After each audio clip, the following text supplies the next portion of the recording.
أعوذ بالله من الشيطان الرجيم. بسم الله الرحمن الرحيم. الحمد لله رب العالمين. الرحمن الرحيم. مالك يوم الدين. إياك نعبد وإياك نستعين. اهدنا الصراط المستقيم. صراط الذين أنعمت عليهم غير المغضوب عليهم ولا الضالين.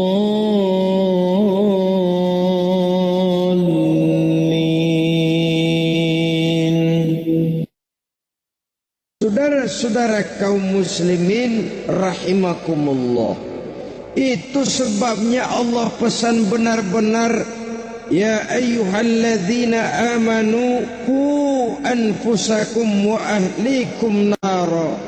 Hai orang-orang yang beriman, jaga dirimu dan keluargamu, istri, anak, orang-orang yang menjadi tanggung jawab dan kewajiban kita, jaga dan pelihara mereka dari api neraka. Saudara-saudara kaum muslimin, budaya menghormati orang tua perlu dijaga, perlu dipelihara dan diwariskan kepada anak-anak kita. Tali silaturahmi sehingga ada respeknya kepada orang tuanya. Jangan bapaknya dianggap CS,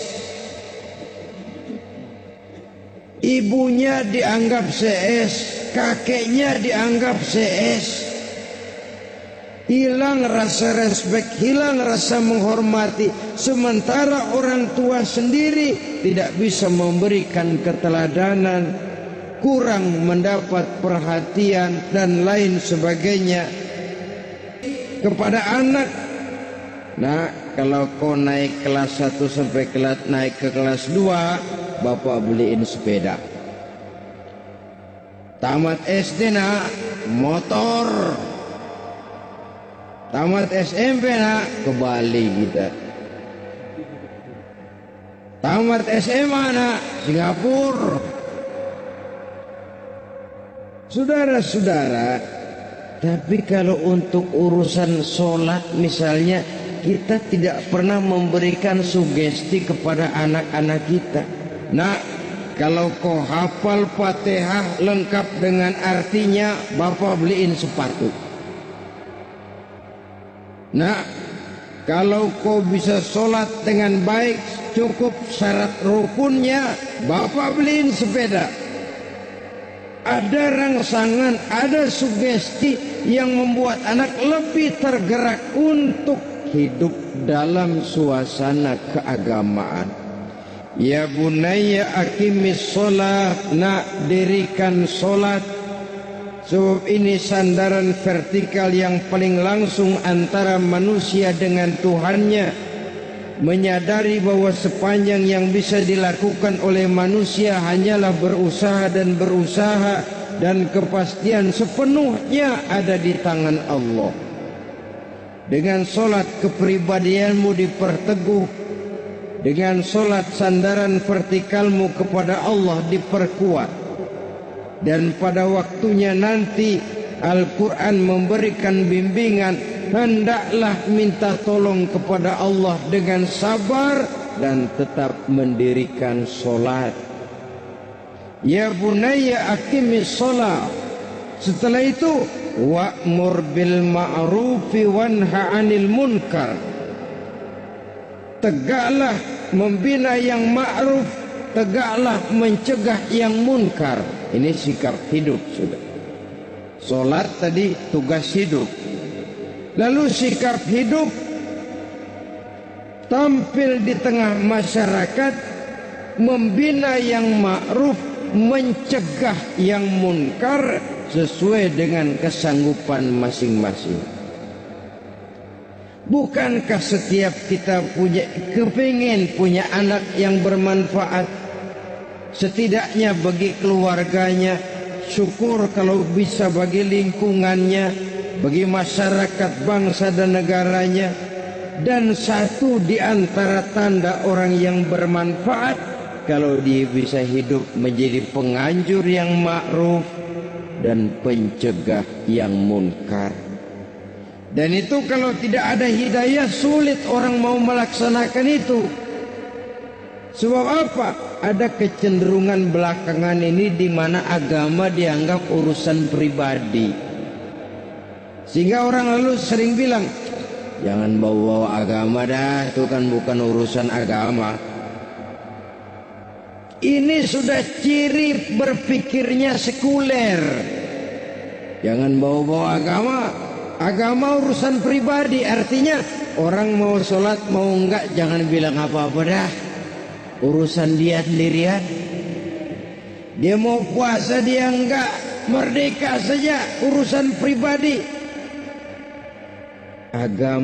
Agama bukan persoalan pribadi.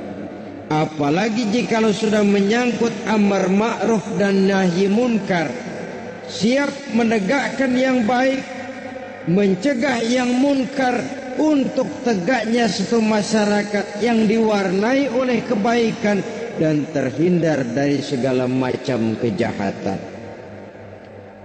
Dan terus ayat-ayat selanjutnya mencerminkan sikap hidup.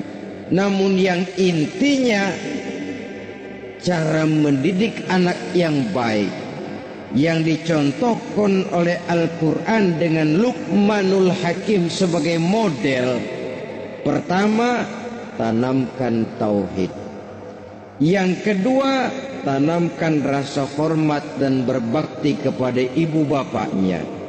Yang ketiga, tanamkan moral, nilai akhlak yang tinggi.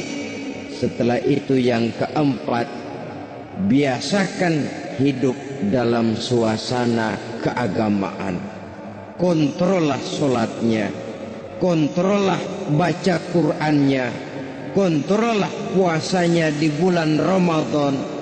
Ajaklah anak-anak sholat berjamaah, sehingga dengan demikian dia terbiasa oleh satu suasana yang mendekatkan dia dengan nilai agamanya. Dari sana diharapkan nilai-nilai ilmu yang didapatnya dari bangku sekolah akan menciptakan keseimbangan dengan yang ditanamkan oleh orang tuanya dalam bentuk yang dijelaskan oleh surah Luqman itu tadi. Sehingga apabila keseimbangan ini terwujud, akan menjalin keseimbangan dalam pola berpikir, dan keseimbangan dalam pola berpikir akan melahirkan keseimbangan dalam perbuatannya. Terwujudlah kita harapkan insan yang fid dunya hasanah wa fil akhirati hasanah. Inilah harapan kita semua. Mudah-mudahan Allah memberikan kekuatan kepada kita untuk mewariskan nilai-nilai yang baik kepada generasi yang akan datang, sehingga esok harus lebih baik daripada hari ini, dan lusa harus lebih baik daripada hari esok. Terima kasih atas perhatian saudara. Mohon maaf atas segala kekurangan. Usikum wa nafsi bitaqwallah. Wassalamualaikum warahmatullahi wabarakatuh. Waalaikumsalam warahmatullahi wabarakatuh. Ceramah Kiai Haji Zainuddin MZ tahun 1990-an. Beliau, penderitaan demi penderitaan dialami umat apabila menjauh dari Allah Maha Pencipta. Maka ketaatan umat adalah obat yang sesungguhnya. Kembali ke masjid, kembali membaca Al-Quran, kembali mempelajari sunnah-sunnah Nabi. Hanya kembali kepada Allah obat segala penyakit. Bertaubat kepada Allah Rabbul Alamin. Demikian nasihat Kiai Haji Zainuddin M.Z. semasa beliau masih hidup dahulu kepada kita umat muslim di Indonesia. Kali ini ceramah beliau yang kita tayangkan adalah nasihat umum tentang rumah tangga. Kehidupan sosial masyarakat, mendidik anak di masa penuh tantangan moral dan akhlak, muhasabah diri, introspeksi akhlak, kekuatan iman dan takwa. Semoga bermanfaat bagi kita semua. كياي هاجي زين الدين أمزد في التسعينيات صرح بأنه سيأتي وقت يهاجم فيه الفيروس الأمة وسيبتلع الفيروس المسلمين أينما كانوا.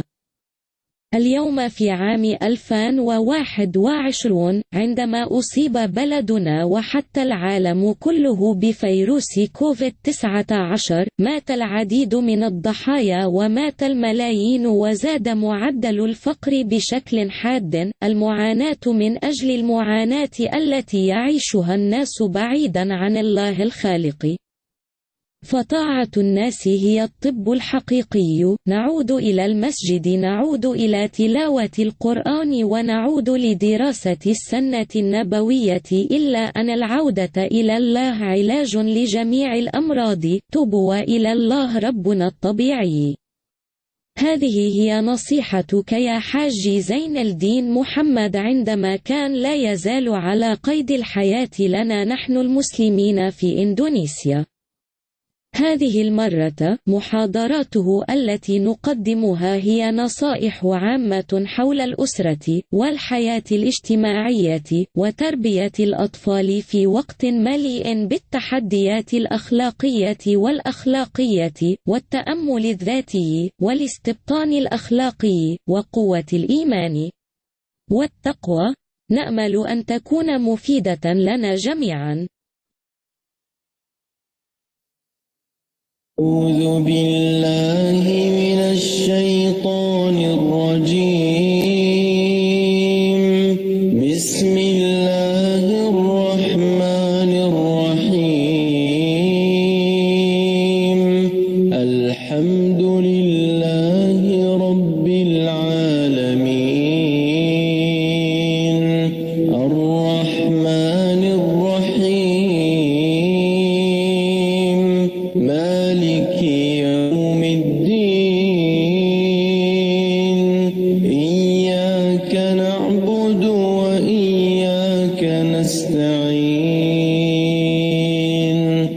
اهدنا الصراط المستقيم.